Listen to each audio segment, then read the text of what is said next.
അദ്ധ്യായം 106. ഖുറൈശ് മക്കയിൽ അവതരിച്ചത്. മക്കയിലെ പ്രമാണികളായിരുന്ന ഖുറൈശ് ഗോത്രത്തിന് അല്ലാഹു ചെയ്തുകൊടുത്ത ഒരനുഗ്രഹത്തെ അനുസ്മരിപ്പിക്കുന്നതാണ് ഈ പേരിന് നിദാനം. ബിസ്മില്ലാഹിർ റഹ്മാനിർ റഹീം. ലീലാഫി ഖുറൈശിൻ ഈലാഫിഹിം റിഹ്ലതശ് ശിതാഇ വസ്സൈഫ്.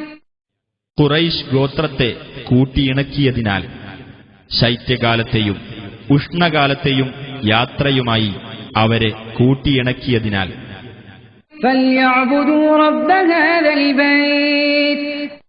ഈ ഭവനത്തിന്റെ രക്ഷിതാവിനെ അവർ ആരാധിച്ചുകൊള്ളട്ടെ.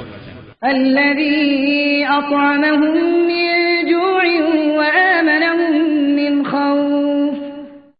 അതായത് അവർക്ക് വിശപ്പിന് ആഹാരം നൽകുകയും ഭയത്തിന് പകരം സമാധാനം നൽകുകയും ചെയ്തവനെ.